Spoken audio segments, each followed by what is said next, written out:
Sir Ramzan మాసం ఎలా ప్రారంభమైంది? ఆ అజ్ఞాన కాలంలో 40 సంవత్సరాల వయసులో ఆయనకు ప్రవక్తగా ఎన్నుకున్నారు. ఈ సమాజాన్ని ఎలా అభివృద్ధి చేయాలి, ఈ సమాజాన్ని అజ్ఞానం నుంచి. ఖురాన్లో రంజాన్ మాసం అనేది ఉందా? సూరే బఖరా 2వ అధ్యాయం 183 నుంచి మక్కాలో విభేదాలు సృష్టించారు. ఏకేశ్వరుని వాదం కోసం ఈయన పోరాడుతుంటే సమస్త మానవుల హితోపదేశం అనేది ప్రతి మత గ్రంథం చెప్తుంది. ఆ గ్రంథం ఏ ప్రవక్తగా అవతరించిందో ఆయన జీవిత చరిత్ర. ఈ రెండుని విడదీస్తే మనిషి మార్గభ్రష్టుడు అవుతాడు. ఏకం బ్రహ్మ ద్వితీయ నాస్తి దేవుడు బ్రహ్మ ఒకటి. ఇది అరబీలోనే, అది ఈ సంస్కృతంలో ఉంది. ముస్లిం మతవాదులు కొందరు డబ్బు కోసం ఏదైనా చేసేవాళ్ళు ఉన్నారు. మతానికి సంబంధం లేదు, వాళ్ళకి మతం అనేది లేదు వాళ్ళకి అసలు. వీళ్ళ హృదయాలు పాషాణ హృదయాలు. నెల రోజులు ఉపవాస దీక్ష చేస్తారు, కొందరు 10 రోజులు చేస్తారు, కొందరు ఆఖరికి 1 రోజు చేస్తారు. ఖురాన్ స్పష్టంగా చెప్తుంది, నెల పొడుపు నుంచి మళ్ళీ నెల పొడుపు వరకు నీ ఉపవాసాలు కంప్లీట్ చేయాలి. ఈ 3 ఆ 3 నడవది. మొత్తం మానవులు అంధకారంలో పట్టుమిట్టాడుతున్నారు. తాగేవాడు గిలాసా కాదు, పెద్ద కుండలతో తాగేవాడు. ఆ తరం ఏంటిది? ఈ ఖురాను అవతరించింది అబద్ధం ఆడినవాడి నమాజ్ వ్యర్థం అన్నాడు. స్త్రీ పురుషులు అనే భేదభావం ఉండద్దు అనేది ఒకటి ఉంది. కానీ మసీదుల్లోకి లేడీస్ కోసం స్పెషల్ ఉంటుంది స్థలం. ఆచరణ సమాజంలో అభివృద్ధి రావాలంటే కేవలం జపం చేయడం కాదు. మహానవసరం గారు ఒక వాక్యం చెప్తారు, నీవు విశ్వాసుడే కావు, నువ్వు ముస్లిమే కావు, నువ్వు సాగం. వడ్డీ తీసుకోవద్దు అనేది కూడా ఒకటి ఉంది. అమ్మో, అదైతే మహాభయంకరం. వడ్డీ తిన రక్త పీపాసి అన్న మగవానికి మాట్లాడడం నేర్పడం అనేది మాటలు రాని మగవాళ్ళు కాదు. ప్రధానంగా దర్గాలు అనేటి మసీదుల కంటే మహోన్నతంగా ప్రచారంలో వస్తున్నాయి. దర్గా అంటే బహుదేవ ఆరాధన కిందకి వస్తుంది. దీన్ని అజ్ఞానత అంటారు. లా ఇలాహ ఇల్లల్లాహ్ ముహమ్మద్ రసూల్. ఆయన దేవుడు ఒక్కడు, ఆయన తర్వాత ప్రవక్త ముహమ్మద్ గారి. మా దేవుడు ఒక్కడే, మా దేవుణ్ణే మీరు ఆచరించండి, ఇతర మతాలు వద్దు. అది మహాపాపము, మహా తప్పు. ఖురాన్ స్పష్టంగా చెప్పింది. Welcome real talk with AK.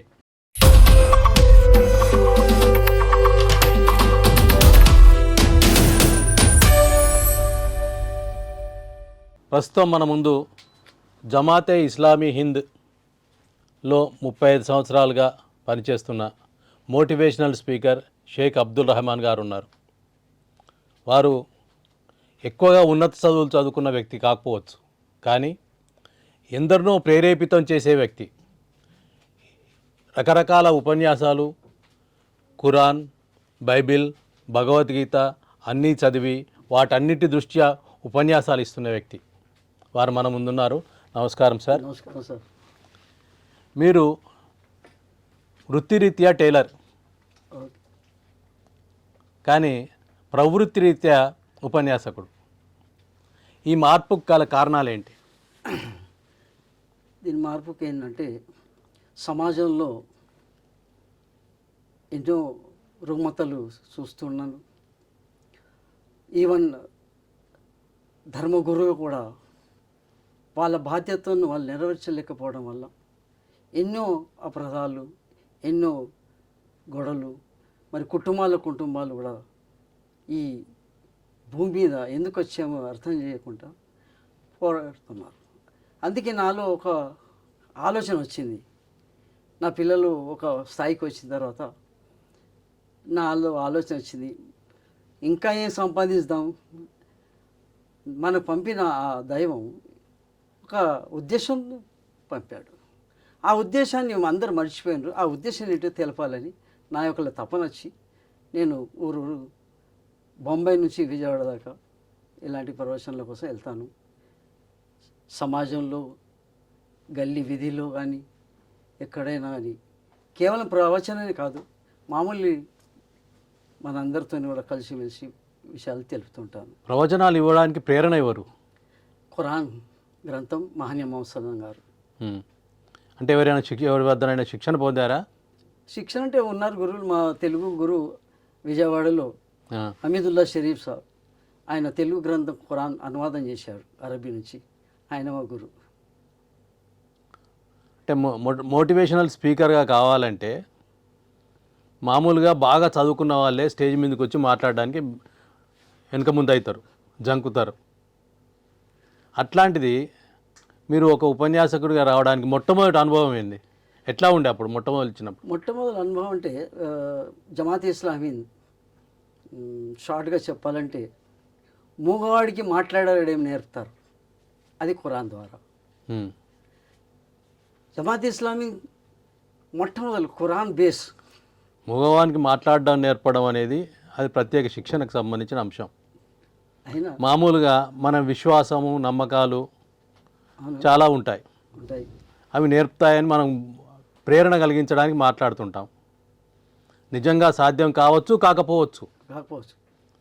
95 సంవత్సరాలు బతుకుతామని చెప్పిన మత గురువులు 85 సంవత్సరాలు 70 సంవత్సరాల్లో చనిపోయిన సందర్భాలు ఉన్నాయి. ఉన్నాయి. వాళ్ళు చెప్పుకున్నారు మేమే దైవాంశ సంభూతులమని. అట్లాంటి సందర్భంలో మాట్లాడడం సాధ్యమా, మాట్లాడగలిగించగలుగుతామా మూగవాళ్ళను అనేది మీరు ఎట్లా భావిస్తారు? అంటే మూగవాళ్ళు అంటే మాటలు రాని మూగవాళ్ళు కాదు, ఉమ్. మూగతనంలో ఉండేవారు. మాటలు వస్తాయి కానీ మాట్లాడారు. ఏదైనా సందర్భం వస్తే అక్కడ మనం న్యాయం చేసే సందర్భం ఉంటుంది. అన్యాయంగా ఎవరైనా బాధిస్తుంటే లేక అన్యాయం చేస్తుంటే అక్కడ కనీసం మాట్లాడాలి. మాట్లాడని వాళ్ళకి నేను మూగాళ్ళు అంటాను. నేరం చేసే వాళ్ళతో పాటు కూడా నేరాన్ని ప్రేరేపించేవారు, నేరం జరుగుతుండగా చూస్తూ ఊరుకున్నవారు కూడా నేరస్తులే అనేది ఒక ప్రచారంలో ఉన్న అంశం, అవును, ఒక నినాదం. మీరేమంటారు? సత్యమే. అపరాధిని దాచుకోవడం కానీ అపరాధిని సాయం చేయడం కూడా మహాపాపం. అయితే సాయం చేయాలి, ఎలా చేయాలంటే వాడు అపరాధాన్ని ఆపాలి, అది వాడికి సాయం. కానీ చూస్తూ ఊరుకోవడము కనీసం మానవత్వం లేనివాడు. రంజాన్ సందర్భంగా ఉపవాసాలు ఉంటారు, రకరకాల దీక్షలు చేస్తుంటారు. అసలు రంజాన్ మాసం ఎలా ప్రారంభమైంది? రంజాన్ మాసం అసలు మహానీయ మొహమ్మద్ సల్లం గారు అరబులో మక్కాలో ఆయన అక్కడ పుట్టాడు. ఆ అజ్ఞాన కాలం అది. ఆ అజ్ఞాన కాలంలో ఆయన 40 సంవత్సరాల వయసులో ఆయనకు ప్రవక్తగా ఎన్నుకున్నాడు ఆ దైవం. ఆ దైవం ఎన్నుకున్న తర్వాత ఆయనపై ఈ సమాజాన్ని ఎలా అభివృద్ధి చేయాలి, ఈ సమాజాన్ని అజ్ఞానం నుంచి జ్ఞానం ఎలా తీసుకురావాలి అని ఆయన తపన ఆ దేవుడు మన్నించి ఆయనకు ప్రవక్తగా ఎన్నుకున్నాడు. ఒక్కొక్క మాటలు దైవ గ్రంథం ఏదైతుందో అది ఒక్కొక్కసారి అవతరించబడింది. దానికి జిబ్రాయిల్ అలైహిస్సలాం అని ఒక మధ్యవర్తి దేవదూత వస్తూ ఆయనకు అవసరమైన విషయాలను తెలుపుతూ వెళ్ళాడు. అయితే అది ఖురాన్ ఒకేసారి రాలేదు, అవసరం బట్టి అవతరించింది. దాన్ని బట్టి మహానీయ ముస్లిం గారు ఆచరించారు. అంటే ఎన్ని సందర్భాలు ఎన్ని రకాలుగా రాయబడింది అది? ఎన్ని రకం ఒకటే, ఉమ్. రకాలు లేవు. పోతే మనిషి పుట్టి నుంచి శ్మశానం వరకు వాడి ఎన్ని అపరాధాలు కానీ వాడి పరిష్కారాలు అన్నీ ఖురాన్ నుంచి మహానీయ ముస్లిం గారు తెలిపారు. దాన్ని బట్టి ఆచరించారు, ప్రజలకు చూపించారు. అంటే ఖురాన్లో రంజాన్ మాసం అనేది ఉందా? ఉంది. రంజాన్ మాసంలో ఇట్లా ఉపవాసాలు చేయాలి ఇవన్నీ ఉందా? లేదు కదా. ఉంది. సూర్య బఖ్రా 2వ అధ్యాయం, ఉమ్. అందులో 183 నుంచి 105 వరకు. అంటే ఎన్ని సంవత్సరాల నుంచి ఈ ఆచరణలోకి వచ్చింది ఇది? ఖురాన్ కాదు, రంజాన్ మాసం. రంజాన్ మాసం మహానీయ ముస్లిం గారు వలస వెళ్ళారు మదీనాకు. 13 సంవత్సరాలు ప్రవక్తగా 13 సంవత్సరాలు మక్కాలో ఉన్నారు. మక్కాలో విభేదాలు సృష్టించారు. ఏకేశ్వరుని వాదం కోసం ఈయన పోరాడుతుంటే వారు అనేకేశ్వరవాదులు ఈయనతోని శత్రుత్వం ఏర్పాటు చేశారు. ఆయన ఉన్న స్థలం నుంచి చివరికి 13 సంవత్సరాల తర్వాత మదీనాకి వెళ్ళారు, వలస వెళ్ళారు. అక్కడ వెళ్ళిన తర్వాత దాన్ని హిజ్రీ అంటారు. ఆ 2వ హిజ్రీలో మహానీయ ముస్లింపై రంజాన్ నెలలో ఉపవాసాలు విధిగా ఏర్పాటు చేసిండ్రు. అది విధి. ప్రతి ఒక్కరికి విశ్వాసి అనేవాడు రంజాన్ నెలలో 30 రోజుల ఉపవాసాలు ఉండాలి, కంపల్సరీ విధి. అది ఉన్నది రంజాన్. అంతేగాక ఇంకా ముంగట కూడా ఉంది, షహరు రంజాన్ అల్లజీ ఉంజిల ఫిల్ ఖురాన్ హుదల్లిన్నాస్. మేము ఖురాన్ను రంజాను మాసంలో అవతరింపజేశాము, సమస్త మానవుల కోసం హితోపదేశము. ఖురాన్లో ఉంది. సమస్త మానవుల హితోపదేశం అనేది ప్రతి మత గ్రంథం చెప్తుంది. భగవద్గీత చెప్తుంది, బైబిల్ చెప్తుంది, ఖురాన్ చెప్తుంది, అన్నీ చెప్తాయి. ఓకే, దేని నమ్మమంటారు? ఇక్కడ వచ్చిన ప్రశ్న చాలా మంచి ప్రశ్న వేశారు సార్. అయితే ముందు చెప్తాను, చరిత్రలో మానవుడికి హితోపదేశము 2 విధాలుగా లభించింది. ఒకటి దైవం అవతరింపేసిన గ్రంథం, ఆ గ్రంథం ఏ ప్రవక్త మీద అవతరించిందో ఆయన జీవిత చరిత్ర. ఈ 2 విడదీయన సంబంధం ఉంది సార్. దైవ గ్రంథము, ప్రవక్త ఆచరణ. ఎప్పటివరకు అయితే ఈ 2 విడదీయకుంటున్నారు, ఇది విడదీయన సంబంధం ఉన్నది. కానీ ఎప్పుడైతే మానవులు గ్రంథం వేరు చేశారు, ప్రవక్త చరిత్ర వేరు చేశారు, అందులో ఎన్నో కల్పితాలు చేశారు. అందుకే ఖురాన్ ఏమంటుందంటే ఆదం హవ్వ నుంచి ఈ ప్రపంచంలో ఒకే జంట ద్వారా సమస్త మానవులు సృష్టించబడ్డారు. ఖురాన్ వాక్యం. మీరందరూ అన్నదమ్ములు అన్నారు. మీరు అవకాశం ఇస్తే దాని గురించి కొద్దిగా లాజిక్ చెప్పాలనుకుంటాను. చెప్పండి. అయితే ఖురాన్ ఏమంటుందంటే మీరందరూ ఆ ఆదం హవ్వ నుంచి వచ్చిన సంతానం, ప్రపంచంలో ఎక్కడున్నా వారి సంతానమే. అయితే మానవుడు మార్గ తప్పాడు, హితోపదేశం మరిచిపోయాడు. అప్పుడల్లా ఆ దైవం ప్రతి యుగంలో, ప్రతి కాలంలో, ప్రతి దేశంలో ప్రవక్తల ద్వారా మానవులకు హితోపదేశం చేయడానికి వచ్చారు. అయితే ఈరోజు కూడా నేను ఒక విషయం మీకు చెప్తాను.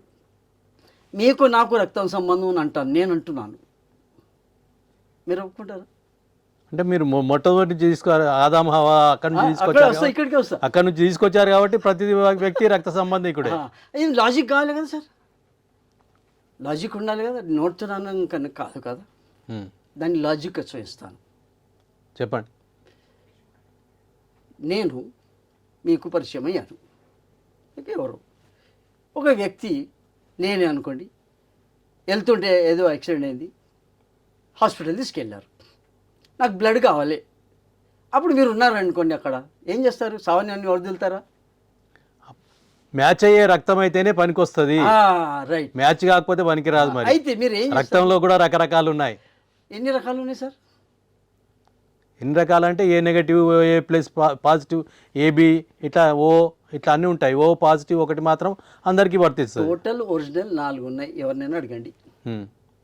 4 గ్రూపులు అలా, అవి వేరు వేరు ఓబి. ప్రస్తుతం అసలు రియల్ 4 ఉన్నాయి సార్. మన భారతదేశంలో ఇంతకుముందు పెద్ద పెద్ద వ్యాధులకు ఆపరేషన్ ఇక్కడ లేదు. ఆపరేషన్ ఇక్కడ లేదంటే ఆపరేషన్కి సంబంధించింది ఏదైనా వ్యాధి వచ్చింది అనుకోండి, వ్యాధులకు సంబంధించి, ఆపరేషన్లకు సంబంధించి చరక సంహిత అని రకరకాలుగా సుశ్రుతుడు అని ఉన్నాయి. భారతదేశంలో జన్మించిన వైద్యం అది. ఆ వైద్యం ఉంది. మరి మీరు లేదు అంటే ఉన్నదని చెప్తున్నాను నేను. సపోజ్ ఇప్పుడు క్యాన్సర్ ఉండే, క్యాన్సర్కు లోపల ఆపరేషన్ చేయాలన్నారు. మన తెలుగు నటుడు పేరు మర్చిపోయాను, ఆయన క్యాన్సర్ అయితే అక్కడికి వెళ్ళారు. నాగేశ్వరరావు, అక్కినేని నాగేశ్వరరావు, కరెక్ట్. ఆయన అక్కడికి వెళ్ళాడు కదా, ఆపరేషన్ అయింది. మరి ఆయన వెళ్ళేటప్పుడు ఇక్కడ నుంచి బ్లడ్ క్యాన్లో తీసుకెళ్ళాడు. ఆయన తీసుకెళ్ళలేదు కదా. అక్కడ ఆపరేషన్ అయితే అక్కడ బ్లడ్ ఆయనకు మ్యాచ్ చేస్తారు. అయిందా? మరి అక్కడ ఎవరిచ్చారు? నల్లవాడు, తెల్లవాడు, పేదవాడు, ఎవరైనా ఇచ్చిండు. మ్యాచ్ అయిందా? మ్యాచ్ అయిన రక్తం ఇస్తే సరిపోద్ది అంతే. అయితే భారతీయులు అక్కడికి వెళ్ళి తన ఆరోగ్యాన్ని బాగు చేసుకొచ్చారు, అక్కడ బ్లడ్ మ్యాచ్ అయింది తీసుకున్నారు. మరి ప్రపంచంలో ఉన్న 4 బ్లడ్ గ్రూప్సే మరి అందరు రక్త సంబంధాలు కదా. అయితే విడిపోయారు ఎలాగా? దైవ ఆరాధన మన ఇష్టం ప్రకారం చేసుకుంటున్నాము, దైవం చెప్పిన మనం ఆచరిస్తలేము. ఎవరైనా సరే, ఇప్పుడు ముస్లిమ్స్లో కూడా ఉన్నారు. ఖురాన్ గ్రంథం వచ్చిందే. ప్రతి మతంలో 3-4 తెగలు ఉన్నాయి, 3-4 రకాల ఆచరణ పద్ధతులు ఉన్నాయి. అది ముస్లిం కావచ్చు, హిందూ కావచ్చు, క్రిస్టియన్ కావచ్చు, ఇంకేదైనా కావచ్చు, ఓకే, బుద్ధిజం కావచ్చు, జైనిజం కావచ్చు. ఈ మార్పులకు గల కారణాలు ఏంటి? ప్రధానంగా ముస్లిం మతంలో 3-4 రకాలు ఉన్నాయి. ఒకరు రకరకాలుగా వాళ్ళ ఆచరణ విధానాలు వేరుగా ఉన్నాయి. కొందరు ఆచరణలు చాలా గమ్మత్తుగా ఉన్నాయి, హింసాత్మకంగా ఉన్నాయి. ఇలా మారడానికి కారణాలేంటి? దీనికి కారణం ఒకటే సార్, దైవ గ్రంథాన్ని యాజ్ ఇట్ ఈస్ పాటించడం లేదు. గ్రంథం ఒకటి చెప్తే వీరు ఒకటి చేస్తున్నారు. ఎలాగా ఉంటుంది, మ్యాచ్ అవుద్ది? మరి మహాన్యమవసలం గారి జీవిత చరిత్ర చదువుతున్నారు. ఈ రెండుని, అందుకే నేను మాట్లాడుతున్నాను, ఈ రెండుని విడదీస్తే మనిషి మార్గభ్రష్టుడు అవుతాడు. ఎవరైనా సరే, ఎక్కడైనా సరే. ఒక ఎగ్జాంపుల్, అరబీలో ఇస్లాం అంటారు. దానికి మూలం ఏంటంటే లా ఇలాహ ఇల్లల్లా. అరబీలో లా అంటే లేడు, లేడు మరొక దేవుడు అల్లా తప్పించి. మరి ఇతర గ్రంథాలు కూడా అలాగే ఉన్నాయి. ఏకం బ్రహ్మ ద్వితీయ నాస్తి నేహ నాస్తి, దేవుడు బ్రహ్మ ఒకటి. ఇది అరబీలో ఉంది, అది ఈ సంస్కృతంలో ఉంది. దీన్ని తెలుసుకోవడం లేదు మనం. ఇక్కడ కూడా ముస్లిమ్స్ ఏం చేస్తున్నారంటే, మేము పెద్ద జ్ఞానులం, గురువులం, ఇందాక మీరు చెప్పినట్టు గురువులు. ఆ గురువులు ఏం చేశారంటే ఒక గ్రూప్ను తన దగ్గర పిలుచుకున్నారు. ఆ గ్రూప్ మీద పటాతము చూపిస్తున్నారు. ఖురాన్ వైఖరం అంటాను మేము, జమాత్ ఇస్లామీ అనేది అది. ఇవన్నీ వదిలేని వర్గాలు అందరు కలిసి ఖురాన్ వైపుకు రండి. అల్లా తవార్తల ఖురాన్లో ఏం చెప్తున్నాడో దాన్ని మనం అనుసరించినప్పుడే మనం నిజమైన దేవుని భక్తులమవుతాము, దేవుని దాసులమవుతాం. ముక్తి మోక్షం అక్కడి నుంచి దొరుకుతుంది. ముస్లిం మతవాదులు కొందరు, అతివాదులు, హింసాత్మకవాదులు కొందరు రకరకాల దాడులకు పాల్పడుతున్నారు. అవును. అది భారతదేశంలో కావచ్చు, పాకిస్తాన్లో కావచ్చు, బంగ్లాదేశ్లో కావచ్చు. ప్రధానంగా ముస్లిం జనాభా ఎక్కువగా ఉన్న ప్రాంతాల్లో, ఆధిపత్యం చలాయించాలనుకునే ప్రాంతాల్లో ఇవి జరుగుతున్నాయి. వీటి పట్ల మీ అభిప్రాయం ఏంటి? సార్, ఇది ఎక్కడైనా ఉన్నాయి. ఒక ఇస్లాం మతం ముస్లిమ్స్లే లేరు. ఇటీవలనే పాకిస్తాన్లో మసీదు పైనే దాడి జరిగింది, ఆత్మాహుతి దాడులు. మన పార్లమెంటు మీద దాడి జరిగింది. ఇలా రకరకాలుగా జరుగుతుంది. వీటి పట్ల మీ అభిప్రాయం ఏంటి? వీళ్ళ అభిప్రాయం ఏంటంటే ఒకటే, వీళ్ళని తప్పుడు దారి పట్టించారు. ఎవరైతే ముస్లిం చేశారో వారికి అవగాహన లేదు అసలు. వాటి ఎవరు పుట్టించారు, ఎందుకు పుట్టించాడు, వాడి ఉద్దేశం ఏమిటి, వాడికి అవగాహన లేదు. రెండోది, డబ్బు కోసం ఏదైనా చేసేవాళ్ళు ఉన్నారు. మతానికి సంబంధం లేదు, వాళ్ళకి మతం అనేది లేదు వాళ్ళకి అసలు. ఇక్కడ కూడా ఎన్ని జరుగుతున్నాయి, డబ్బు కోసం తండ్రిని చంపేస్తున్నాడు, భార్యని చంపేస్తున్నాడు. అయితే డబ్బు పిచ్చి, ఇది మతానికి సంబంధమే లేదు. అది డబ్బు పిచ్చికి సంబంధించింది, కామ పిచ్చికి సంబంధించిన విషయాల్లో నేను జోక్యం చేసుకోవట్లేదు. సరే, ఓకే. అవి కాదు, వాటికి సంబంధం లేకుండా మతం పేరిట దాడులు జరుగుతున్నాయి. అది పాకిస్తాన్లో కావచ్చు, బెలూచిస్తాన్లో కావచ్చు, భారతదేశంలో కావచ్చు, బంగ్లాదేశ్లో కావచ్చు. వీటికి గల కారణాలు, వాళ్ళు ఏదో ఒక ముస్లింకి సంబంధించిన సంస్థ పేరే చెప్పుకొని చేస్తున్నారు. దానికి గల కారణాలు, వారు అనుసరిస్తున్న విధానాల పట్ల మీరు ఆలోచన విధానం ఏంటి? అసలు అవి అన్నీ జరగకూడదు. మతం పేరు మీద ఏదైనా చేసేవాడు మూర్ఖుడు. అది మతం పేరు మీద చేసేవాడు మూర్ఖుడు. ఎవరైనా సరే, ఒక ఇస్లాం ముస్లిం అని కాదు, ఎవరు చేసినా వాడు మూర్ఖుడు. మానవత్వానికి శత్రువాడు అసలు. మానవత్వాన్ని మట్టిలో కలిపేవాడు మానవుడు కాదు అసలు. పశువు కంటే హీనమంటాను నేనైతే. అని మానవుడు అనడమే. పశువులు సిగ్గుపడతాయి, మరి పశువుల్లో ఇలాంటి ఆలోచన ధోరణులు ఉండవు. అందుకే అన్నాను కదా, ఖురాన్ చెప్తుంది వీళ్ళ హృదయాలు పాషాణ హృదయాలు, బండ కంటే హీనము.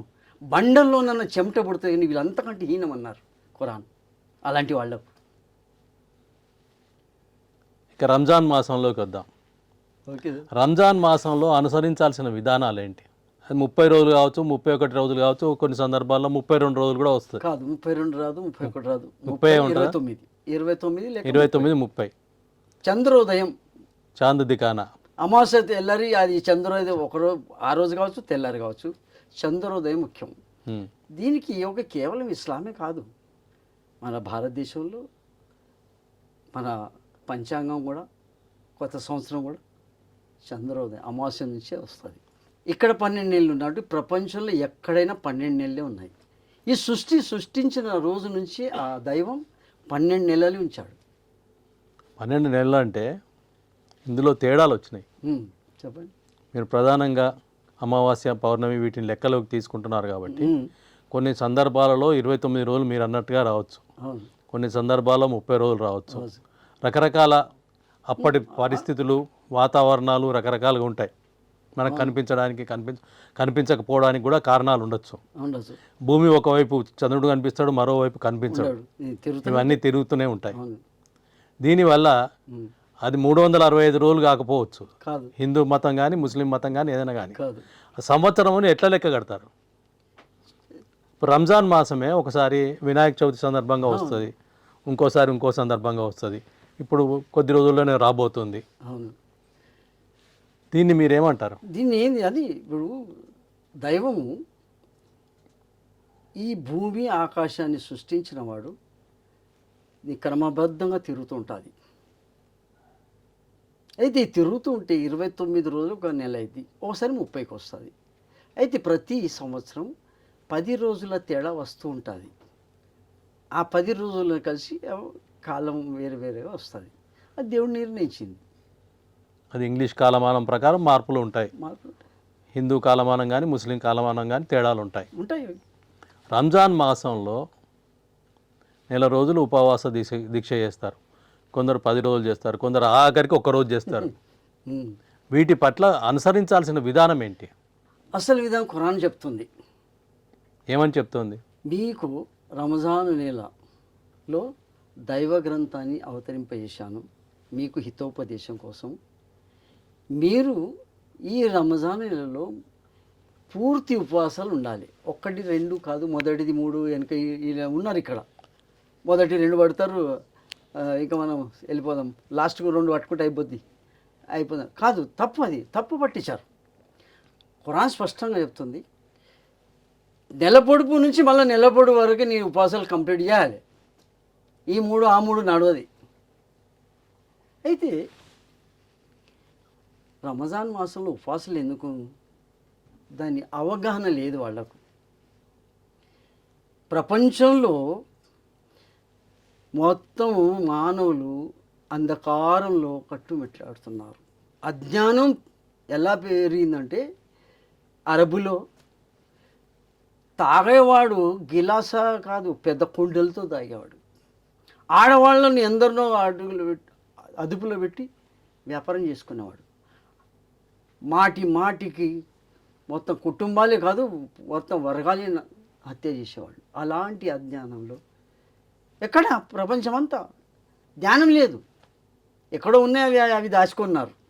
ఉన్నాయి, అంతకుముందు కూడా ఎన్నో ఉన్నాయి, దాని జోలికి వెళ్ళొద్దు మనం. అయితే ఖురాన్ అవతరించిన తర్వాత అక్కడ నిజదైవ అవగాహన వచ్చింది. ఆ దైవం యొక్క ఆజ్ఞలను ఆచరించడానికి మొదలుపెట్టారు. అందుకే అడిగాను నేను, రంజాన్ మాసంలో అనుసరించాల్సిన విధానాలు ఏంటి? అయితే విధానం అది చెప్తున్నాను. అయితే అది మీరు డీటెయిల్గా ఉపన్యాస పద్ధతి కాకుండా అనుసరించాల్సిన పద్ధతుల గురించి చెప్తే ఎవరికైనా. సరే, అయితే రంజాన్ నెలలో దైవగ్రంథం ఖురాన్ అవతరించింది. ఖురాన్ అంటే ఏంటిది? ఖురాన్ అంటే పుట్టిన శిశువు నుంచి శ్మశానం వరకు వాడి ప్రతి సమస్యల పరిష్కారం అందులో ఉంది. అంటే పుట్టిన తర్వాత ఏం చేయాలి, వయసు పెరుగుతుంటే ఏం చేయాలి, అది డీటెయిల్గా ఉంది. అయితే రంజాన్ రోజా 30 రోజులు ఉండాలి, ఖచ్చితంగా ఉండాలి.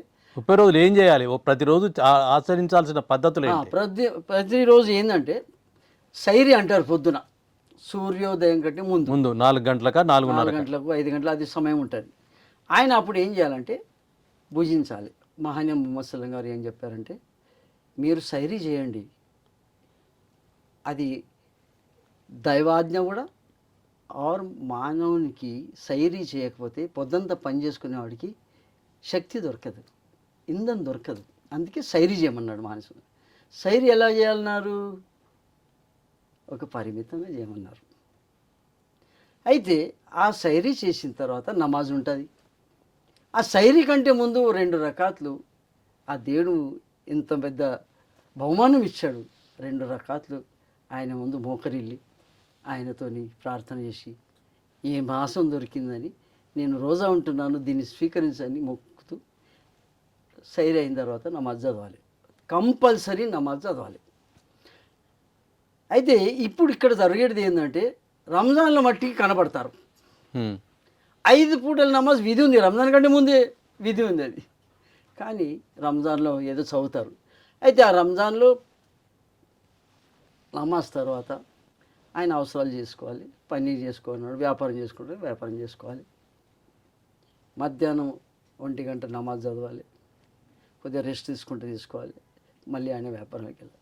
సాయంత్రం 6 గంటల నమాజ్ ఉంటుంది సూర్యాస్తం తర్వాత.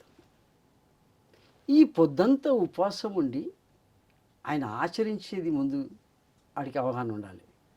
అబద్ధం ఆడద్దు, మోసం చేయొద్దు, నోటితో ఎవరు తిట్టకూడదు, ఇచ్చిన అభయం పూర్తి చేయాలి, రోజా ఉంటూ దేవుణ్ణి ప్రార్థించాలి, ఇది పాటించాలి. ఇవి పాటించకపోతే వాడు ప్రొద్దు నుంచి సాయంత్రం ఆకలి దప్పలు తప్ప ఇంకేం దొరకదు వాడికి. ఇవన్నీ పాటించాలి. ఇది క్రమశిక్షణ వాడికి ఇచ్చేది రంజాన్లో. మగ్రిబ్ సూర్యాస్తం తర్వాత ఉపవాసం నమాజ్ ఉంటుంది, ఆ నమాజ్ చదువుతారు. ఆ తర్వాత ఇషా నమాజ్ అని ఉంటుంది. ఆ ఇషా నమాజ్ చదువుకోవాలి. ఎన్ని గంటలకు? అది 7:30, 8, 8:30 ఇలా ఉంటుంది. ముందు ఇది 6 గంటల 6:30కు ఇఫ్తార్ చేస్తారు, ఉపవాసం ఏడుస్తారు. ఆ తర్వాత ఇషా నమాజ్ ఉంటుంది. ఇషా నమాజ్ అంటే 15 నిమిషాలకు తరావీ అంటారు. ఆ తరావీ అంటే ఏంటిదంటే 20 రకాతులు ఉంటుంది. ఆ తరావీ అంటే ఏంటిది? ఈ ఖురాను అవతరించింది, ఈ నెల రోజులు ఉపవాసం ఉండి ఆ ఖురాన్ గ్రంథాన్ని వినాలి, నమాజ్ చదవాలి. అంటే ఖురాన్ చదువుతారు స్టార్టింగ్ నుంచి ఎండ్ వరకు, రంజాన్ ఆఖరి వరకు ఆ ఖురాన్ పూర్తిగా పఠిస్తారు నమాజ్లో. నమాజ్ చేసే సందర్భంలో తరాబీ చదువుతారు, పఠిస్తారు. తరాబీలో ఏమైనా పద్ధతులు ఉన్నాయా? పఠించడంలో కానీ ఆచరించడంలో కానీ ఏమైనా పద్ధతులు ఉన్నాయా? నమాజ్ పద్ధతి ఒకటే ఉంది. పోతే ఇతర నమాజ్లో 4 రకాల సున్నత్ ఉంటుంది, 2 నఫీల్ అని చదువుతారు, 2 సున్నత్ అని చదువుతారు.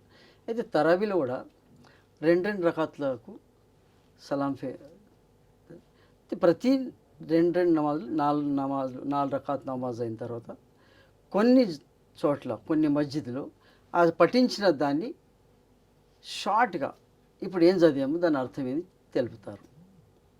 అయితే ఇలాగ 4 రకాలు చదువుతారు. అలాగే 20 రకాలు చదువుతారు. కొందరు 8 రకాల్లో చదివేది అది వాళ్ళు అంటే ఈ 30 భాగాలు ఉన్నాయి ఖురాన్కు, అవి 30 రోజుల్లో 30 భాగాలు కంప్లీట్ చేయాలి. కొందరు ఫాస్ట్గా వెళ్తారు, కొందరు ఇంకా మరి విపరీతంగా చెప్పుకోవద్దు మనం. పోతే 8 రకాలు 20 రకాలు నడుస్తుంది. అసలు 20 రకాలు చదవాలి, ఎందుకంటే ఒక్క భాగము 30 భాగాలు ఒక భాగం ఒకరోజు పూర్తి చేయాలి. కొద్దిగా ఫాస్ట్ వెళ్ళాలనుకుంటే ఒక పార కంటే కొద్దిగా ఎక్కువ చదువుతారు. ఆ రంజాన్ పండుగ కంటే 3 రోజుల ముందు కంప్లీట్ చేస్తారు కొందరు. ఎందుకంటే కొందరు తన ఇంటికి వెళ్ళేది ఉంటుంది, కొందరు వేరే ఊరికి వెళ్ళేది ఉంటుంది. వాళ్ళు ఏం చేస్తారంటే వాళ్ళను హాఫీజ్ ఖురాన్ అంటారు. రంజాన్ నెలలో కంప్లీట్గా ఆయన తరావీ చదివిస్తాడు. యాంత్రిక సమాజం పెరిగింది, జీవన విధానం మారింది. దానివల్ల 30 రోజులో 29 రోజులో ఉపవాసం ఉండే పరిస్థితులు లేవు చాలామందికి. కొందరు 10 రోజులు ఉంటున్నారు, కొందరు 11 రోజులు, ఆఖరికి ఒక్క రోజుతోని ముగింపు పద్ధతి, నమస్కారం చెప్పి వెళ్ళిపోయే పద్ధతులు కూడా ఉన్నాయి. దీన్ని ఏమంటారు అంటే వాళ్ళ అవసరాల రీత్యా మనిషి 30 రోజులు ఆచరించే పరిస్థితులు లేకపోవడం వల్ల కనీసం దైవత్వ భావనతోని ఒక్కరోజైనా చేస్తే మంచిదే అనేది వాళ్ళ ఆలోచన విధానం. మీరేమంటారు? అది తప్పు ఆలోచన, ఖురాన్కు విరుద్ధం అది. ఖురాన్ 30 రోజుల విధి చెప్పింది. ఆ తర్వాత కొన్ని అవకాశాలను బట్టి ఛాన్స్ ఇచ్చారు. ఏంటిది అది? చాలా వ్యాధిగ్రస్తున్నాడు, ఆయనతోని కాదు. అలాంటప్పుడు ఆయన ఆ తప్పిన రోజాలు తర్వాత చేసుకోవచ్చు, ఆయన కంప్లీట్ చేయవచ్చు. రెండోది ప్రయాణంలో ఉన్నాడు, అచానక ప్రయాణం వచ్చింది, ప్రయాణం వెళ్తున్నాడు, ప్రయాణంలో కుదరదు అది, ఆయన ఆ రోజా వదులుకొని రంజాన్ తర్వాత దాన్ని విధి పూర్తి చేయాలి. అయితే ఇక్కడ ఏంటంటే రంజాన్ తర్వాత ఎన్ని రోజుల్లో చేయాలి అదేమన్నా ఉంటుందా? రంజాన్ పండుగ అయిపోయిన తర్వాత ఎప్పుడైనా చేసుకోవచ్చు. పండుగ అయిన తర్వాత మళ్ళీ పండుగ వచ్చేదాకా మనకు ఉంటుంది కదా పద్ధతి. అయితే అట్లా కాదు, చేసుకోవచ్చు, దాంట్లో తప్పేం లేదు. ఎందుకంటే ఎవరు ఆచారం వాళ్ళు చేసుకుంటున్నారు కాబట్టి. పోతే రంజాన్ రాకముందు కంప్లీట్ చేసుకోవాలి ఆ రోజాలు, అది. అయితే ఇక్కడ దేవుడు అనేవాడు కరుణించేవాడు, కృపాశీలుడు, మానవులకు కష్టాల్లో వేసేవాడు కాదు పద్ధతి. అయితే అవకాశం ఉండి కూడా ఉపవాసాలు ఉంటలేరు. అయితే ఏదైతే పద్ధతిని అవలంబించారో అది దేవుని ప్రసన్నత ఆడికి లేదు. దేవుణ్ణి ప్రసన్నత చేయాలంటే ఏదైనా చేస్తాడు. భక్తుడు అన్నప్పుడు ఎలా ఉంటాడు? అసలు ఈ భక్తుడు ఒకటి విషయం చెప్పాలనుకుంటున్నాను. ఈ భక్తుడు కేవలం పూజ వరకే కాదు, మస్జిద్లో నమాజ్ వరకే కాదు, 24 hours దాసుడు ఆయన. దాసుడు అంటే ఏంటిది? ఆయన ఆజ్ఞలు ఆచితూచకుంటా ఆయన నెరవేర్చాలి. దైవాజ్ఞలు. దైవాజ్ఞలు. ఆ దైవ ఆజ్ఞలను వదిలేసి నా ఇష్టం నా బాడీ నేను చేసు. కానీ దానికి పనిష్మెంట్ ఏందో అది కూడా చెప్పాడు. దాసుడు అంటే కేవలం నమాజ్కు పూజ వరకే కాదు, 24 గంటలు దాసుడు. ఎలాగా? వ్యాపారం చేస్తే స్వచ్ఛమైన వ్యాపారం చేయాలి. అబద్ధాలంటే దాంట్లో ఏదైనా కల్తీ ఉంటే కల్తీ వేసి అమ్మడం మహాపాపం. బట్ట అమ్మేవాడు బట్టలు ఏదో డ్యామేజ్ ఉంది అది చూయించి ఇవ్వాలి. ఇది పద్ధతి. అయితే ఎన్నో విధానాలు ఖురాన్ చూయించింది, మహానివసం గారు ఆచరించి చూయించారు. ఇంకోటి, ఒక వ్యక్తి నా దగ్గర ఒక సరుకు ఉంది, ఒక వ్యక్తికి తెలిసింది, ఎక్కడ దొరకలేదు మార్కెట్లో, నా దగ్గర ఉంది, ఆయన ఇక్కడ ఉందని వచ్చిండు, ఆ సరుకుకు ఉన్న రేటు కంటే ఎక్కువ రేట్ అమ్మితే కూడా అది హరాం అన్నారు. దైవ ప్రకోపుడు అవుతాడు అన్నాడు. ఏదైతే ఉందో దాని ఇది ఇవన్నీ పాటించినప్పుడే వాడు దాసుడు అవుతాడు. కేవలం పూజా నమాజ్కు దాసుడు కాడు కదా. అందుకే రంజాన్ నెలలో అబద్ధం ఆడినవాడి నమాజ్ వ్యర్థం అన్నాడు. సో ఇది క్రమశిక్షణ రంజాన్లో నేర్పబడుతుంది. దాని అనువాదాలు చెప్తూ ఈ ట్రైనింగ్లో ఈ క్రమశిక్షణతో వాడిలో దైవ భీతి దైవ భావన రావాలి. దైవ దాసుడిని నేను దేవుడు చూస్తున్నాడు. ఎందుకంటే ఉపవాసంలో చిన్న పిల్లలు ఉంటారు, వాళ్ళు నీళ్ళు తాగాలంటే తాగమన్నా తాగరు. ఎందుకు? దేవుడు చూస్తున్నాడు. అదే భావన, ఆ దైవ భీతి మిగతా నెలలో కూడా రావాలి. ఇది దీక్ష దీక్ష కాగానే వదిలేయడం కాదు. ఈ దీక్షలు ఇచ్చే ఏదైతే ట్రైనింగ్ ఉందో మిగతా దాంట్లో కనపడాలి. అంటే మామూలుగా ఉపవాసాలు అనేది ఆరోగ్యరీత్యా కొన్ని పద్ధతులు ఉన్నాయి, కొన్ని రోగాలకు చికిత్సా మార్గంగా కూడా భావిస్తుంటారు. అది మితాహారం వల్లనే జరుగుద్ది. కానీ ఉపవాసం ఉండే ముందు పుష్టిగా తిని ఉపవాసం వదలంగానే డబుల్ పుష్టిగా తిని దాన్ని ఆ పద్ధతిని ఏమంటారు?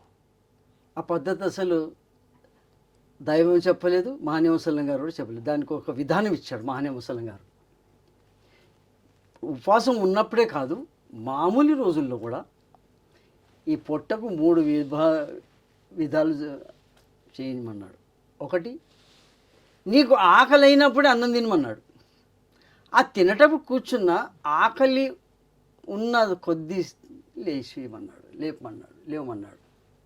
ఒక వంతు నీళ్ళ కోసం ప్లస్ ఉండాలి, ఒక వంతు శ్వాసకు ఉండాలి. అందుకే మాన్య ముసలం గారి కాలంలో ఆయనకు బహుమానాలు తీసుకొచ్చారు. ఆ బహుమానాలు ఒక వైద్యుడిని కూడా పంపాడు ఒక రాజు. బహుమానాలు అన్నీ తీసుకున్నాడు, ఆ వైద్యుని పంపించేశాడు. అదేంటే బాబు వైద్యుని పంపించారేంటి అంటే, మా దగ్గర ఎవరికి వ్యాధి లేదు, రానే రాదు, అదేంటిది అన్నాడు. అంటే ఈ పద్ధతి చూపించాడు.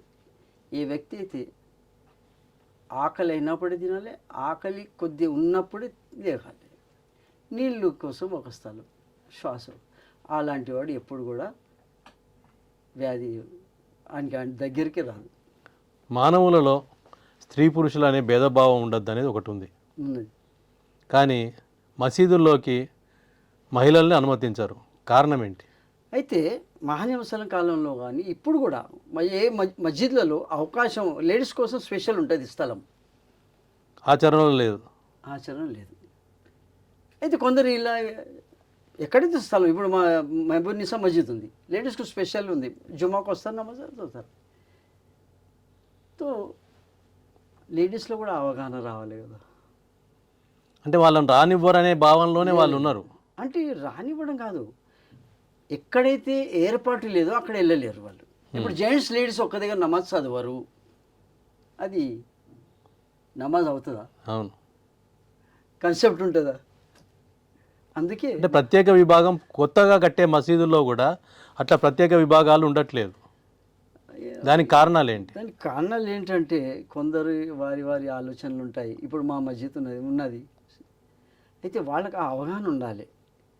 కనీసం ఒక శుక్రవారం అన్నా వాళ్ళకు అనుమతి ఇవ్వాలి, అలాంటివి ప్లేస్ కట్టాలి. ఎందుకంటే ప్రతి శుక్రవారం ప్రవక్తలు, మేధావులు, పండితులు, ధర్మ పండితులు శుక్రవారం నాడు సమాజంలో చెడు ఏముంది, ఆ చెడుని ఎలా దూరం చేయాలి అని అక్కడ స్పీచ్ ఉంటుంది. ఆ స్పీచ్ ఆ ఆడవాళ్ళు వింటే వాళ్ళు ఇల్లుని మార్చుకుంటారు.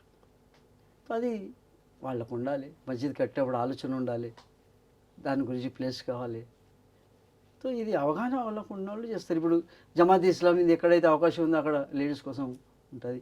మా ప్రవచనంలో కూడా, మామూలు ప్రవచనంలో కూడా లేడీస్ జెంట్స్ ఉంటుంది. కాకపోతే పడదా ఉంటుంది, పడదలో వాళ్ళు ఉంటారు, ఇక్కడ ఉంటారు. చేయాలి, కావాలి. ఎందుకంటే సమాజంలో అభివృద్ధి రావాలంటే కేవలం జపం చేయడం కాదు. మస్జిద్లో వస్తే ఖురాన్ పఠన, ఖురాన్ ప్రవచన వింటారు. మహనీయ స్వామి గారి చరిత్ర ఏముంది, ఆయన ఎలా జీవించాడు అనేది తెలిసిపోతుంది. రంజాన్ సందర్భంగా కొన్ని పేదల కోసం దుస్తులు కానీ దిన సరుకులు కానీ దానం చేస్తుంటారు. అది ఇంకోసారి చేయరు, రంజాన్ సందర్భంగానే చేస్తుంటారు. దానికి కారణం ఏంటి? అయితే రంజాన్లో ఉండేది ఉపవాసాలు, అవును, అప్పుడు తినమని ఆహార పదార్థాలు ఇస్తారు. కడుపు కాకలి ఉన్నప్పుడు ఆహార పదార్థాలు ఇవ్వట్లేదు. అయితే అట్లా లేదు. పోతే కొందరు అసలు విషయం జకాత్ అంటారు దాన్ని. జకాత్ అంటే ఏంటిదంటే, నా దగ్గర 1,00,000 రూపాయలు ఉన్నాయి, ఈ ఫిబ్రవరిలో, పోయిన ఫిబ్రవరిలో 1,00,000 నా దగ్గర ఉంది, ఆ 1,00,000 ఇప్పటి వరకు కూడా అలాగే ఉంది, నేను యూజ్ చేసుకోలేదు, నాకు అవసరం లేదు, దాని మీద జకాత్ తీయాలి 2.5. అయితే అది ఫిబ్రవరికి అవుతుంది కాబట్టి ఫిబ్రవరికి తీసి ఇవ్వాలి. నేను రంజాన్కు ఎదురు చూడకూడదు, పద్ధతి లేదు అది. పోతే రంజాన్లో ఎక్కువగా పుణ్యం దొరుకుతుందని భావన, అలా లేదు. రెండోది జకాత్, ఇది వాళ్ళ హక్కు, అది పేదవాళ్ళ హక్కు. అది ఈ దానం జకాత్ పేదవాడి హక్కు, ఈ ఉన్నవాడి దగ్గర ఉంది, వాడు ఇవ్వాలి కంపల్సరీ. అలాగే రంజాన్లోనే ఆకలితో ఉంటారా, మిగతా రోజులు ఉండరా అని అన్నారు మీరు. దానికి మంచి మహనీయ హుస్సేన్ గారు ఒక వాక్యం చెప్పారు. నీవు విశ్వాసుడేవి కావు, నువ్వు ముస్లిమే కావు 3 సార్లు అన్నాడు. అదేంటి ప్రవక్త, ఎవరు ముస్లిం కారని? ఎవడైతే పుట్ట నిండా తిని పడుకుంటాడు, వాడి పొరుగు వాడు ఆకలితో ఉన్నాడు. అలాంటప్పుడు వాడి నమాజు, వాడి దానం, కర్మ అన్నీ వేస్ట్ అన్నాడు. మరి చెప్పండి, కేవలం రంజాన్లో ఇమ్మన్నాడా? కానీ రంజాన్లోనే ప్రచారం జరుగుతుంది. అది అవగాహన లేదు. ధనవంతులు కానీ ఆఖరికి ప్రభుత్వాలు కూడా అదే పరిస్థితిలో ఉన్నాయి. లేదు, అట్లా లేదు. మానవత్వాన్ని అభివృద్ధి చేయడానికి ప్రతి ఒక్కరు సహకరించాలి అందులో. అసలు రంజాన్ పండుగనే కాదు. ఇప్పుడు ఇదేం చెప్తుంది? రంజాన్ మాసంలో అనుసరించాల్సిన పద్ధతులు ప్రత్యేకంగా ఏమైనా ఉన్నాయా? ప్రత్యేకంగా అంటే రోజాలు ఉన్నాయి, అది ఉపవాసాలు చెప్పారు. ఉపవాసాలకు సంబంధం లేకుండా ఇంకేమైనా ఉన్నాయా ఆచరించాల్సిన విధానం? దానాలు చేయాలని ఉన్నది. రెండోది, ఎవ్వరికి ఏ వస్తువు ఇచ్చినా మహనీయ హుస్సేన్ గారు ఒకటి అన్నారు, వడ్డీ తీసుకోవద్దనేది కూడా ఒకటి ఉంది. అమ్మో, అదైతే మహాభయంకరం. మరి ఆ వడ్డీలు తీసుకుంటున్నారు, చక్ర వడ్డీలు తీసుకుంటున్నారు, వడ్డీలు కాదు. మహనీయ హుస్సేన్ గారు దీని గురించి చెప్తాను. ముందు ప్రవక్త హుస్సేన్ గారు ఏమన్నారంటే, నీకు ఏదైతే నచ్చినదో అదే దానం చేయమన్నాడు. దానం చేసేటందుకు తక్కువ రేటు వెతుకన్నాడు. ఎవరికైనా తినే వస్తువు ఇస్తే సలి తీయద్దు అన్నాడు. ఒకసారి నువ్వు ఆలోచించి ఇచ్చేటప్పుడు అదే సలి నీకు ఇస్తే తింటావా? ఇలాగా మానవత్వానికి పెంపొందించాడు. ఆచరణాత్మక జీవితం గడపాలన్నాడు. ఇక వడ్డీది, వడ్డీ అన్ని గ్రంథాల్లో పాపమే అన్నారు. ఎంత పెద్ద పాపం అంటే సార్ చెప్పాలా ఏదో అసలు మహాపాపంలో పాపం. వడ్డీ తినేవాడు, రక్తపీపాసి అన్నాడు, ఇంకా తల్లితో సంభోగం చేసిన పాపిష్టుడు అన్నారు, వడ్డీ తినేవాడు. మరి కొందరు అంటున్నారు మేము వ్యాపారం చేస్తున్నాం అంటున్నారు. వ్యాపార పద్ధతి కూడా ఖురాన్ చూపించింది. చెయ్యి వ్యాపారం ఎట్లా చేస్తావు? ఒకడు పేదవాడు ఉన్నాడు, ఆర్టిస్ట్ ఉన్నాడు, వాడు ఏదో బిజినెస్ చేయాలనుకున్నాడు, అంతే డబ్బు లేదు, వాడికి సాయం చేయి, సాయం చేసి పార్ట్నర్షిప్ చేయి. పార్ట్నర్షిప్ ఎలాగా? లాభ నష్టాల్లో సరి సమానం ఉండాలి. కేవలం నువ్వు రూపాయి ఇచ్చి వడ్డీ తీసుకుంటావు, నువ్వు లాభం తీసుకుంటున్నావు, వాడు నష్టపోతున్నాడు, వాడు ఏమవుతున్నాడు, నాశనం అవుతున్నాడు, నీకు దానికి సంబంధం లేదంటున్నావు. ఇది వ్యాపారం కాదు కదా. ప్రధానంగా రంజాన్ మాసంలో ఉపవాసం విడిచే సందర్భంలో ప్రత్యేకంగా దావతులు లాంటివి చేస్తుంటారు. వాటి పట్ల మీ అభిప్రాయం ఏంటి? ఇది సమాజంలో ప్రేమాబంధాలు పెరగాలి. మాన్య ముసలిం గారు కూడా చేశారు, జమాత్ ఇస్లామీని కూడా, ఇఫ్తార్ పార్టీలో మన సోదరులను, మన బంధువులు ఏంటంటే కనీసం ఆ రోజన్నా అందరు కలిసి మెలిసి పూజిస్తే ఏకత్వం, విభిన్నంలో ఏకత్వం కనపడుతుంది. ఈ భారతదేశం యొక్క మన ఐక్యతను నిరూపించుకునే అవకాశం అది ఒకటి ఉంటుంది. ఎందుకంటే ఖురాన్ కూడా అదే ఉంది, మీరు ఒకరికొకరు సోదరులు సోదరిమణులు ఉన్నారు, తప్పించి ఇంకా వేరే విషయం మాట్లాడలేదు. కాబట్టి ఈ విభేదాలు దూరం కావచ్చు, మరి పరస్పరంగా ఏమైనా ఉంటే అవి తుడిచేసుకోవచ్చు. ఇంకొకటి ఏముంది, ప్రధానంగా దర్గాలు అనేటి మసీదుల కంటే మహోన్నతంగా ప్రచారంలో వస్తున్నాయి. అయితే ఇక్కడ సందర్భం ఏంటంటే దర్గాలు దేశ స్థాయి ఉన్నాయి, అంతర్జాతీయ స్థాయిలో ఉన్నాయి, గ్రామ స్థాయిలో కూడా ఉన్నాయి. ఏ గురువు చనిపోయినా ఆ సమాధి దర్గా అయిపోతుంది. దీని పట్ల మీ అభిప్రాయం ఏంటి? అసలు దర్గా అంటే బహుదైవ ఆరాధన కిందకి వస్తుంది. అది ఆరాధన ఒక్కడిది చేయమన్నాడు, ఇవన్నీ బహుదైవ ఆరాధన కిందకి వస్తాయి. అయితే నేను ఒక మంచి విషయం చెప్పాలనుకున్నాను. చెప్పండి. ఇప్పుడు కాలేజ్లో ప్రొఫెసర్ లెక్చర్ ఇస్తుంటాడు, అప్పుడు స్టూడెంట్ ఏం చేయాలి? కన్సెప్ట్ ఉండాలి, పూర కన్సెప్ట్ ఆయన దగ్గర ఉండాలి. ప్రొఫెసర్ చెప్పి ఏ సబ్జెక్ట్ చెప్పినా ఆ సబ్జెక్ట్ నా స్టూడెంట్ ఏం చేయాలి? బాగా వినాలి, దాన్ని స్టడీ చేయాలి, అప్పుడు ఆయన ఆ విద్యార్థి స్టూడెంట్ పాస్ అవుతాడు. మరి అలా చేయకుండా రోజు వచ్చే ప్రొఫెసర్ మెడలో దండ వేసి సార్ బాగా చెప్తున్నారు సార్ అనుకుంటే ఇటువంటి పాస్ అవుతాడా? ఈ దరగాలు అలాంటివి. వాళ్ళు చెప్పిన పుణ్యపురుషులను ఆచరించాలా, వాళ్ళకి వెళ్ళి మొక్కితే ఆయన ఏమి ఇస్తాడు మనకు? ఇది అసలు దీన్నే అజ్ఞానత అంటారు. ఖురాన్ అవగాహన లేదు, మాన్య ముసలిం గారి జీవిత అవగాహన లేదు. ఒకరు వెళ్ళారని మనం వెళ్తున్నాము. ప్రతిదీ ఇచ్చేవాడు దేవుడు అని చెప్తున్నాడు. భూమాకాశం నేను సృష్టించాను, నేను మీకు దగ్గర ఉన్నాను అంటున్నాడు. దగ్గర కాదు, మీ హృదయంలో స్పందన ఏదైతే అవుతుందో, ఆలోచనలు ఏదైతున్నాయో అవి కూడా నాకు తెలుసు అన్నాడు. మరి అలాంటి దేవుణ్ణి మనం ఎక్కడికో వెళ్ళి ఎత్తుకుంటే ఎలాగా? నీ దగ్గరనే ఉన్నాడు అన్నాడు. నువ్వు పిలుస్తే నేను పలుకుతానన్నాడు. నువ్వు అడిగింది నేను ఇస్తానన్నాడు. ఇస్తానంటే ఏందంటుకుంటున్నారు ఇప్పుడు? అడగని రావాలంటున్నాడు. అలా కాదు, ప్రతి దువా ఆ దైవం స్వీకరిస్తాడు. పోతే మంచిది స్వీకరిస్తాడు, చెడుకు స్వీకరించాడు. వాడిలా కానీ వీడిలా కానీ అవి కాదు, నీ కోసం, నా కోసం, ప్రజల కోసం, మంచి కోసం. దర్గాలు అనేటి ప్రపంచవ్యాప్తంగా కానీ చాలా చోట్ల కానీ, ఇప్పుడు అమృత్సర్ దర్గా ఇట్లాంటి రకరకాలుగా పెద్ద పెద్దవి కూడా ఉన్నాయి. వాటన్నిటి పట్ల మామూలుగా మసీదుల కంటే ఎక్కువ ప్రచారంలో అవి ఉన్నాయి కొన్ని దర్గాలు అయితే. వాటి పట్ల మీ అభిప్రాయం ఏంటి? చాదర్ కప్పడం, దానికోసం ప్రత్యేకంగా ప్రభుత్వాధికారులు వెళ్తున్నారు, ప్రజాపాలకులు వెళ్తున్నారు. ఆ పండుగ సీజన్లోనే లేదా అక్కడికి వెళ్ళినప్పుడు ప్రత్యేకత చాటుకోవడానికి చేస్తున్నారు. ఇది సరైన పద్ధతేనా కాదా? టోటల్ రాంగ్ అది. హ్మ్. జమాతే ఇస్లాం హిందూ ప్రకారం అది రాంగ్. లేదు ఖురాన్ ప్రకారం. ఖురాన్ జమాత్ ప్రకారం. ఇస్లామీ మా సంస్థ సెపరేటే కాదు, మేము నడిచి అసలు చెప్పలేదు. ఆ. జమాతే ఇస్లామీ ఏదైతే ఆచారం ఉందో, ఆచారాలు ఖురాన్, ప్రవక్త గారి జీవితం, ఈ రెండు తప్పించి ఇంకా వేరే ఉండేది మన దగ్గర. రెండింటిని పాటిస్తాము. మా ఎజెండాలో కూడా అదే ఉంది. హ్మ్. లా ఇలాహ ఇల్లల్లాహ్ ముహమ్మద్ రసూలుల్లాహ్. ఆయన దేవుడు ఒక్కడు, ఆయన తర్వాత ప్రవక్త మొహమ్మద్ గారి ఆచరించి చూపించదు ఇప్పుడు ఆచరించి. అందరూ దేవుడు ఒక్కడే అంటున్నారు. అవును. ఎంఐఎం వాళ్ళు దేవుడు ఒక్కడే అంటున్నారు. పూర్తిగా అతివాద హింసాత్మకవాద వాళ్ళు కూడా దేవుడు ఒక్కడే అంటున్నారు. మా దేవుడు ఒక్కడే, మా దేవుణ్ణే మీరు ఆచరించండి, ఇతర మతాలు వద్దు లేదా ఇతర మతాల ఆలోచన వద్దు అనేది వాళ్ళు ఒత్తిడితో చేయిస్తున్నారు. దాన్ని ఏమంటారు? అది మహాపాపము, మహాతప్పు. ఖురాన్ స్పష్టంగా చెప్పింది.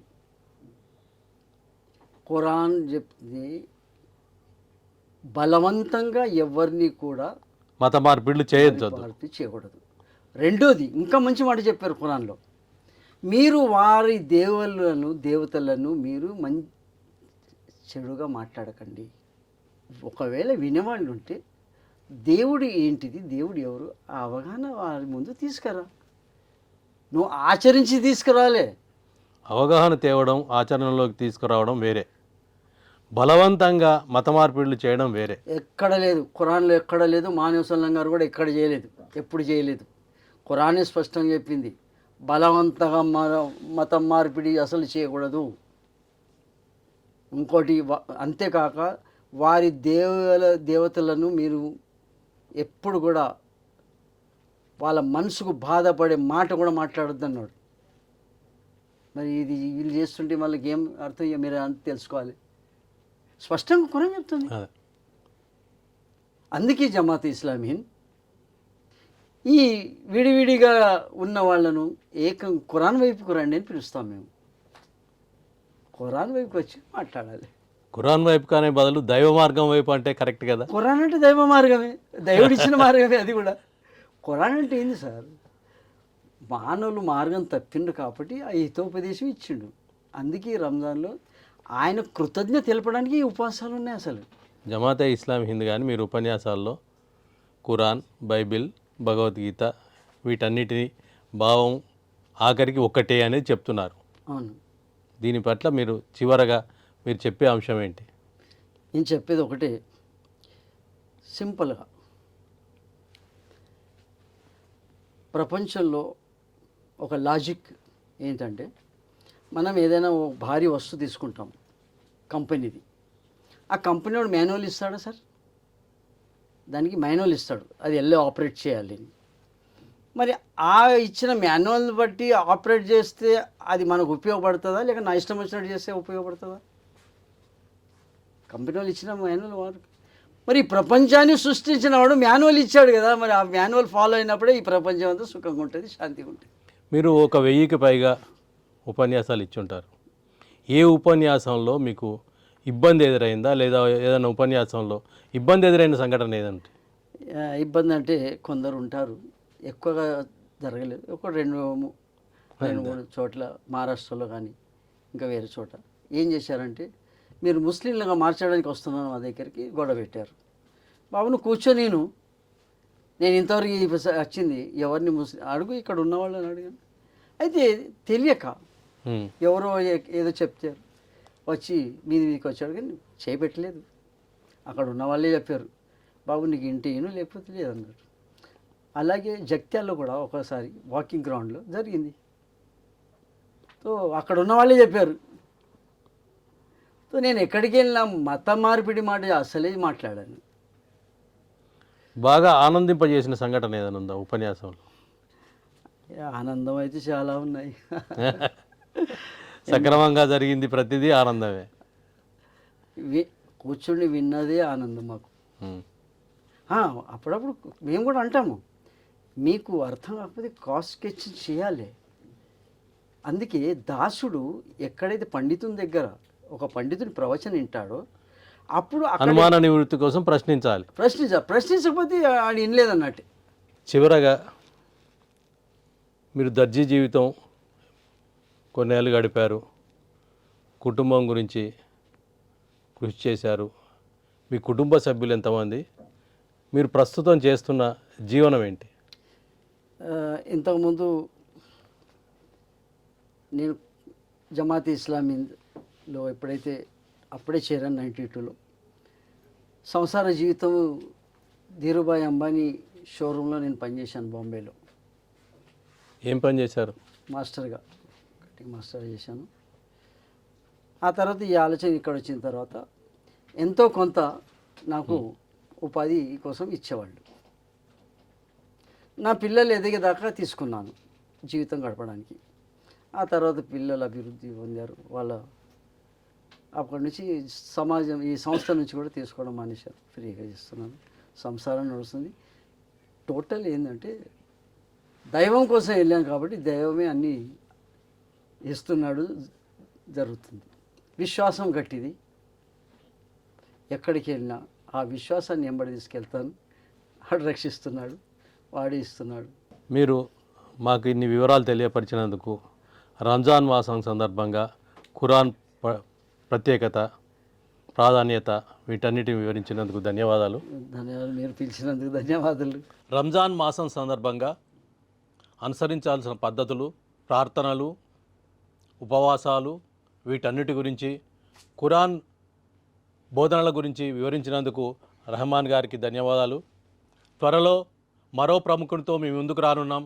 Real talk with AK.